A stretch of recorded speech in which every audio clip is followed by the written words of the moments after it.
Jouer à Notre-Dame, c'est le rêve de tout organiste. C'est une lumière qui n'est jamais la même, mais qui est toujours très belle. C'est une odeur qui est particulière. C'est pour les musiciens une acoustique qui est fantastique. Et c'est aussi ce qui s'y passe.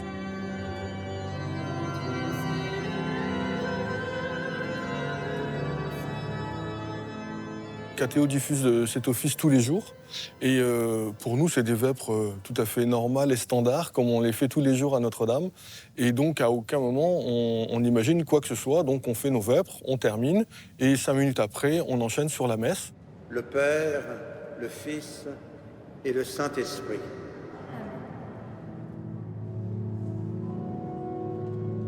Et là, une alarme que personne n'a jamais entendue dans la cathédrale. Your attention, please. Par mesure de sécurité, merci de bien vouloir vous diriger dans le calme vers les sorties les plus proches. C'est très fort et c'est entrecoupé de messages qui demandent aux personnes présentes dans la cathédrale de garder leur calme et d'évacuer au plus vite. On voit le portail central qui s'ouvre et les gens qui commencent à évacuer par le fond de la cathédrale, très calmement.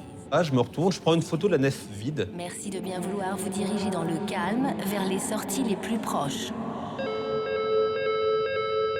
Et j'envoie à Philippe Villeneuve en lui disant « Merci pour ton système sécurité incendie qui ne fonctionne pas.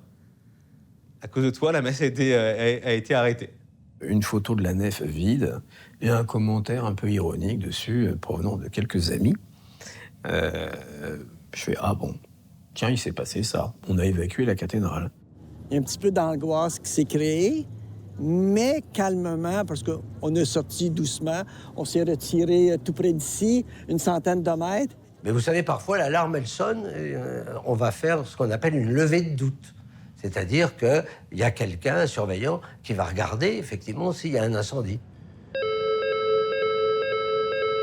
Your attention, please. Par mesure de sécurité, merci de bien vouloir vous diriger dans le calme vers les sorties les plus proches. Pendant une vingtaine de minutes, il y a le feu au-dessus, on voit rien, on ne sent rien, et donc on discute tranquillement. Mon collègue arrive en face de moi, et puis arrive avec son téléphone, et puis dit au téléphone bon, bah, je monte. Et là, je le regarde, et je sens le malaise, et je lui dis mais tu veux que je vienne avec toi? Et il me dit oui.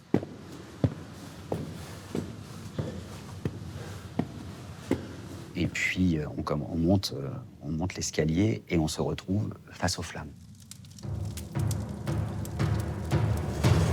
Le réflexe de régisseur que j'ai pu avoir en arrivant a été celui de faire une photo. On est dans une ambiance sonore crépitante. On entend des choses tomber, mais on ne les voit pas. Au bout de quelques respirations, je sens que l'air devient agressif et je sens qu'il ne faut pas qu'on reste. On avait annoncé que c'était au niveau de la sacristie, alors que le feu avait commencé au niveau de la flèche. Ce qui fait que le feu a pu prendre et qu'une fois où on a vraiment localisé la zone de départ de feu, c'était trop tard. Il y avait une petite odeur de brûlé. Il y a quelque chose de tiens, ça sent le cramé, c'est pas normal. Et en même temps, de se dire, bah, il se passe tellement de choses dans la rue, il y a tellement de passages que... Voilà. C'est quand il y a des gens qui se sont mis à partir un peu en criant qu'on s'est dit, OK, il y a peut-être quelque chose qui va pas. Moi, je sais que le premier réflexe, je prends la caméra et je commence à filmer. La balle qui arrive, 2 secondes. Mais où on voit bien déjà en fait que la fumée est très épaisse, que c'est pas juste une étincelle qui est en dessous, qu'il y a quelque chose qui est en train de couver en fait.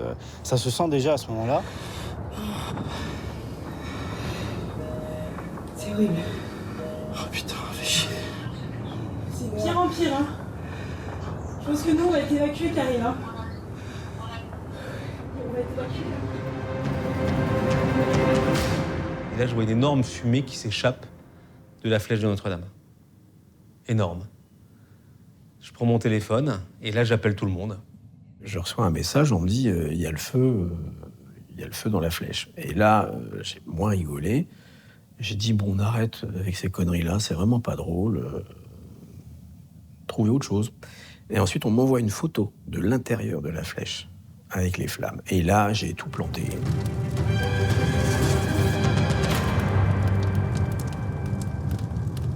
Je suis en pleine réunion, j'ai mon téléphone qui vibre une première fois dans la poche. Je l'éteins une deuxième fois, puis une troisième fois. Là, je me dis, bon, je vais peut-être prendre l'appel, ça a l'air d'être important. Et j'ai un de mes associés qui me dit, Julien, il y a un départ d'incendie à Notre-Dame.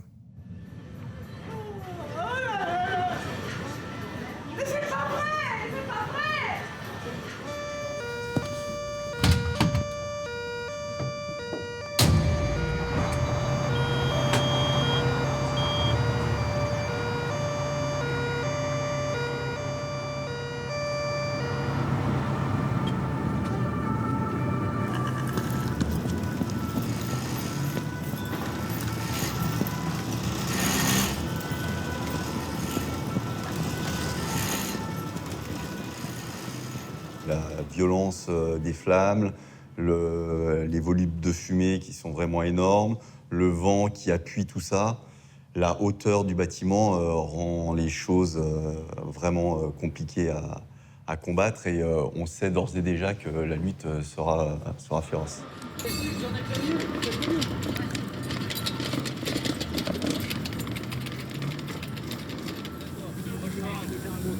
Donc pour l'instant, vous faites la manip de BOA, je vais aller voir le gérant de côté pour... Le jour de l'incendie, j'étais au bureau. J'ai un appel de M. Villeneuve qui me dit « la cathédrale brûle ». Donc moi, je lui dis en fait « la cathédrale brûle, arrête tes conneries », je pensais que c'était une plaisanterie. En fait, il me dit « non, je plaisante pas, je te préviens, tu ramènes ta gueule tout de suite sur Paris ». Voilà, donc c'est parti déjà en live et tout. Je dis « oula, là, ça plaisante pas du tout ».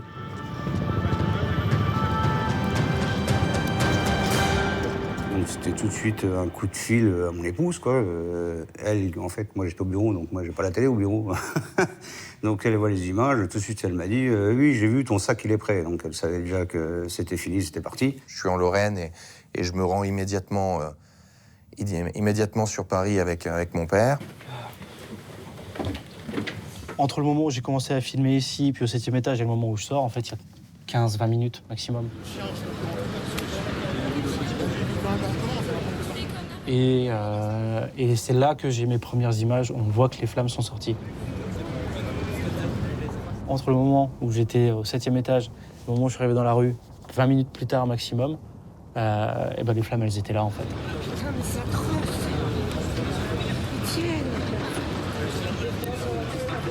Et en fait, quand on voit, elle ronge déjà un quart du toit. Donc c'est vraiment allé très très vite, en fait.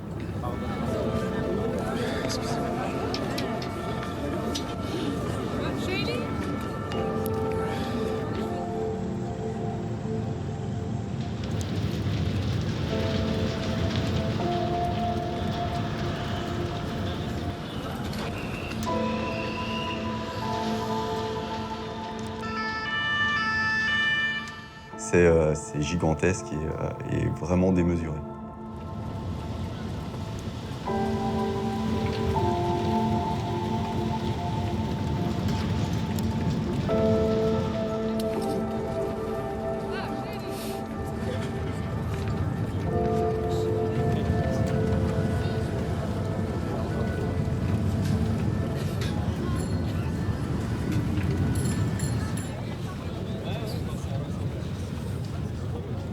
Je me rappelle qu'il y a eu un moment, je ne sais pas si je l'ai un moment sur les images, il y avait un monsieur qui était sur son balcon et qui regardait ça, mais comme si c'était, je sais pas, un son et lumière un peu sympa. J'avais été un peu marqué.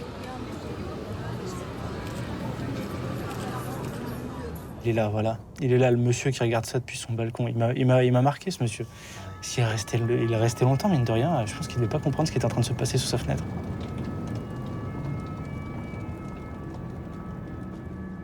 La mission qu'il m'est tout de suite assignée, c'est d'assurer la sauvegarde des œuvres et notamment évacuer la couronne d'épines qui se trouve en plein centre de la cathédrale.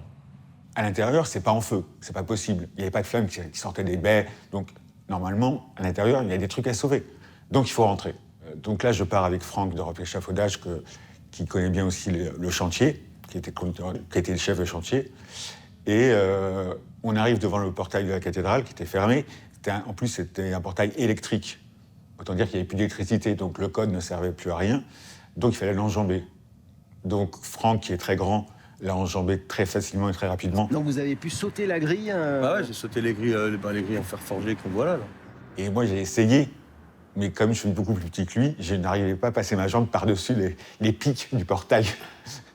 Donc Franck était en zone et il me dit « Mais qu'est-ce qu'on peut faire ?» Je lui dis « Mais on a un engin de chantier. Tu l'amènes et tu défonces la porte. » Donc il me regarde un peu bizarrement, il va chercher l'engin et là il s'arrête et il me dit « Mais t'es sûr qu'on a le droit de faire ça ?» Je lui dis « Mais il y a Notre-Dame qui brûle, qu'est-ce que j'en ai à foutre du portail ?» Donc il a défoncé le portail, et c'est en fait par ce portail que toutes les œuvres d'art ont été évacuées. C'est là où entrer par effraction dans un monument, ça a eu son utilité. Ça a été un peu ça. Il n'y avait rien d'exceptionnel pour moi au début, c'est après quand on me l'a raconté que j'ai dit « Ah, ça a participé à ça, quand même. » Ouais, à sauver le trésor. C'est aussi une fierté. Ah maintenant oui.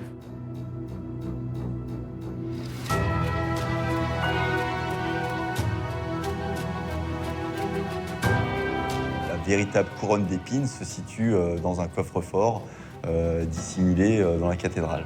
C'est là que commence la réelle chasse au trésor. Ils avaient eu un petit créneau vers, je sais plus, 7h30, 8h, pour pouvoir justement enlever tous les objets avant que ça s'écroule et que là, plus personne ne pouvait y aller.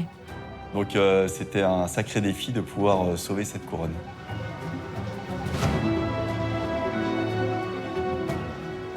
On avait mis au point à la DRAC un plan de sauvetage des œuvres, avec les œuvres d'art majeures à sortir en premier. C'était presque comme une procession très silencieuse. On n'entendait que les pompiers, que les sirènes, que l'eau, le feu, mais pas un seul ne parlait. On avait cette boule au ventre qui était, allez, ce chandelier, au moins on l'aura sauvé.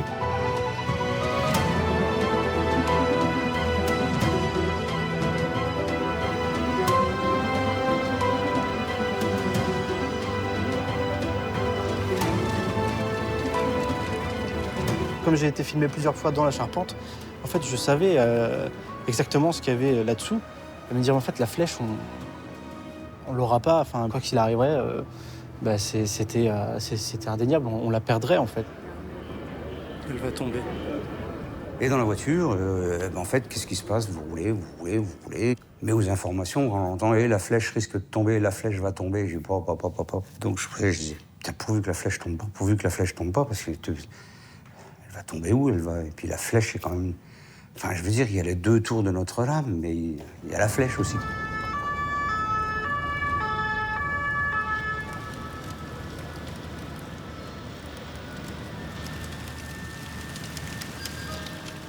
La voûte s'était pas encore effondrée, mais il y avait des flammes qui tombaient dans la cathédrale par le trou de la croisée. Et donc, il y avait une espèce de cascade de flammes au milieu de la cathédrale. Donc,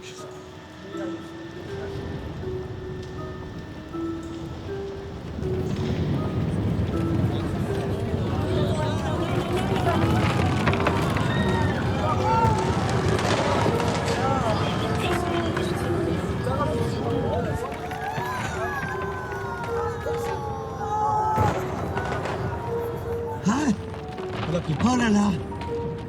Oh là là! Oh là là! Elle a penché, ouais, sens du vent, mais c'est... Quelle horreur! Oh là là! Oh là là là là là! Merde! Putain! Oh là là, quelle horreur! C'était vraiment choquant. Il y avait une vraie tristesse. Je sais que quand la flèche est tombée, j'ai eu du mal un peu à retenir mes larmes. Et puis quand j'ai entendu la flèche est tombée et tout, j'ai dit oh là là là là. Et là en fait vous roulez, vous dites mais quand je vais arriver sur place, qu'est-ce que je vais voir, qu'est-ce que je vais trouver? Moi je me disais est-ce que ça va s'écrouler, est-ce que tout va brûler, est-ce que dans quel état on va retrouver ça, j'en sais rien du tout. Il y a le choc, ça c'est sûr, il y avait le choc, ce sentiment un peu de perdre quelqu'un de proche et de pas pouvoir, de rien pouvoir faire en fait.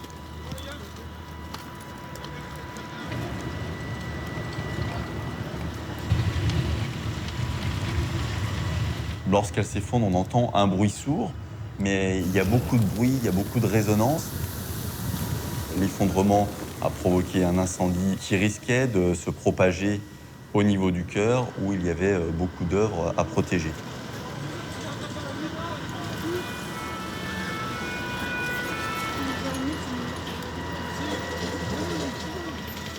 Il fallait qu'on mette en place des lances à incendie, notamment avec le robot d'extinction qui est intervenu à l'intérieur, pour permettre de ne pas exploser nos personnels et qu'elles restent en place de façon autonome.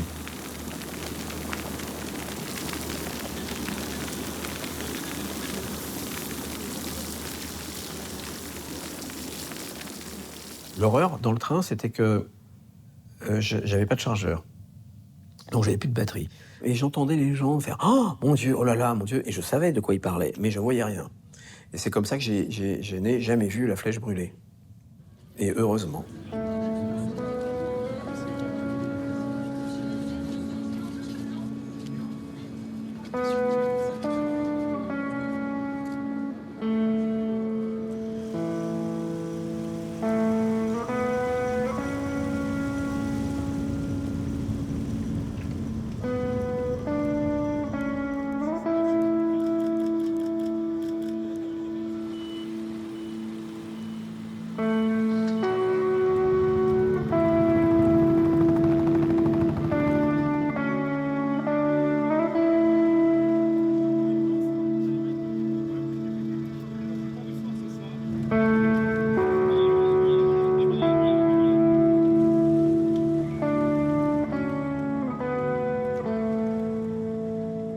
Face donc à ces braises et à ces deux beffrois qui sont en train de prendre flamme.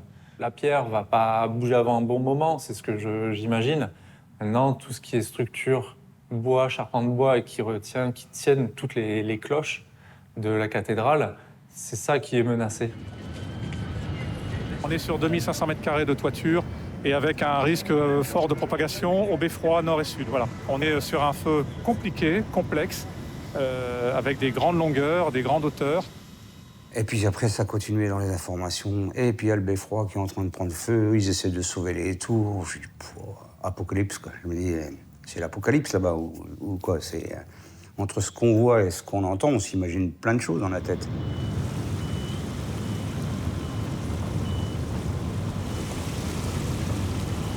On croise des équipes de pompiers, on leur dit tout de suite d'arroser également l'échafaudage. Ils sont en train d'arroser le feu ça et là, parce qu'il vient d'avoir un départ de feu sur le beffroi à ce moment-là. Et donc ils arrosent également les flammes qui restent sur les voûtes, à gauche, à droite, les différentes pièces de bois qui sont en train de se consumer. Et on leur dit de refroidir surtout la structure métallique de l'échafaudage pour lui redonner un peu plus d'inertie et éviter qu'il s'avachisse, qu'il tombe sur lui-même.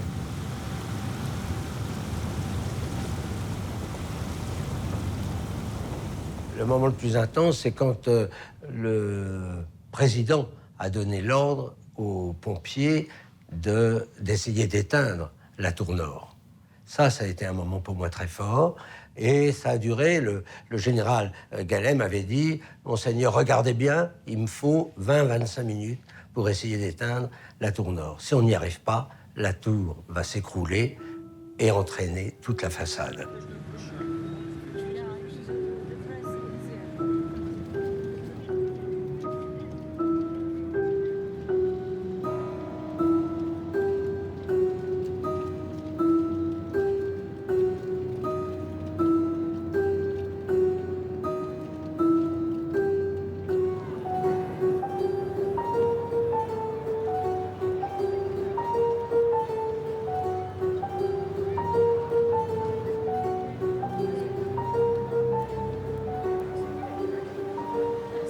Je vois là quelque chose qui est juste impossible. J'ai du mal à croire que ce chef-d'œuvre absolu, cette splendeur est en train de partir en fumée sous nos yeux. Je crois que là, on vit quelque chose de terrible.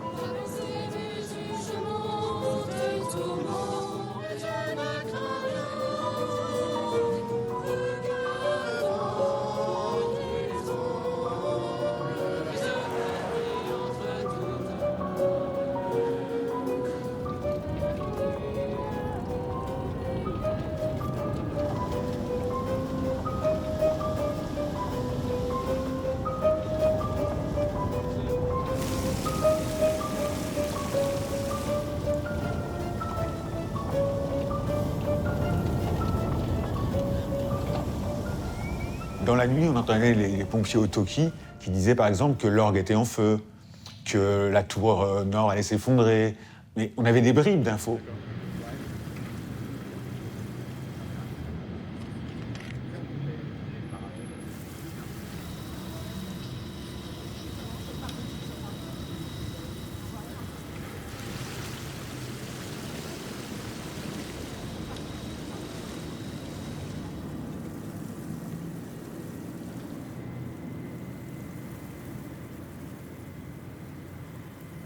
Et c'est vrai que ça a été un grand soulagement quand le général est venu près de nous pour dire « ça y est, on a réussi ». Bonsoir à tous et merci d'être là. Notre-Dame brûle et la France entière pleure et le monde entier aussi est sous l'émotion extrême. Je reçois des messages du monde entier, de tout le monde. Tout le monde est véritablement bouleversé et bien sûr nous sommes nous-mêmes complètement KO. Le pire a été évité, même si la bataille n'est pas encore totalement gagnée. Les prochaines heures seront difficiles. Et je veux, avant toute chose, avoir une pensée et des remerciements pour les sapeurs-pompiers de Paris.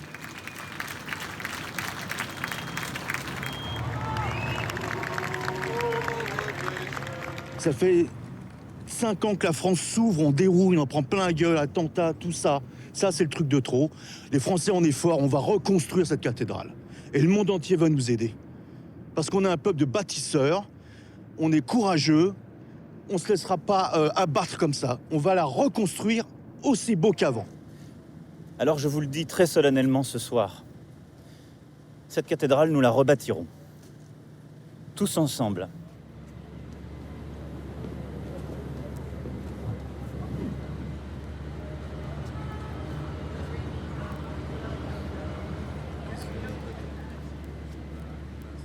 D'abord, il y avait une grande blessure. Vous savez, quand vous rentrez dans la cathédrale, même le soir, avec le président Macron, que les portes s'ouvrent, que vous voyez cette fusion, c'est incroyable, ces lumières qu'il y avait partout, l'eau qui était partout, la cathédrale un peu bouleversée, renversée, ce grand trou béant de la voûte.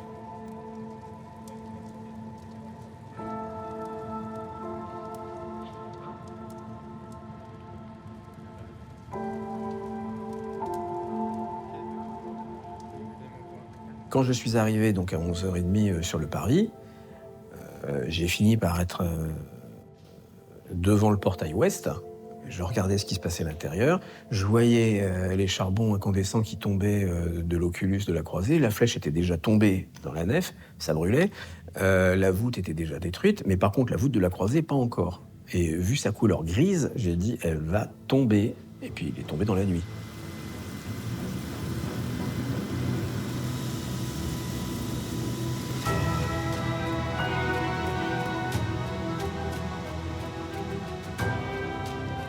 Il était donc 3 heures du matin.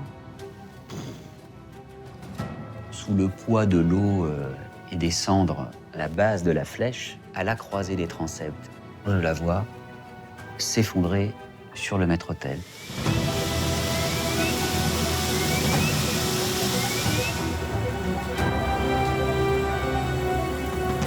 Moi, la chose dont je me souviens, c'est le bruit de l'eau qui coule de partout. Le débit total des lances lors de l'incendie dépassait les 30 000 litres d'eau projetés à la minute, ce qui est colossal. Je me souviens que j'avais les pieds trempés, parce qu'il y avait tellement d'eau partout qui s'évacuait plus que moi j'avais de l'eau jusqu'aux chevilles.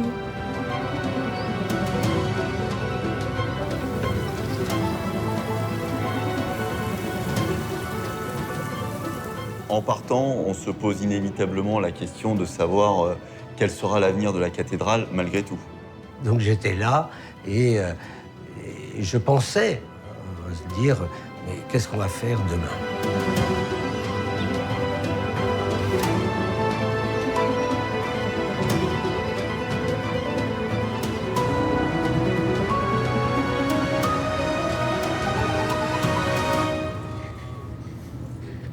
On a compris que le temps de l'incendie, la lutte d'incendie est terminée.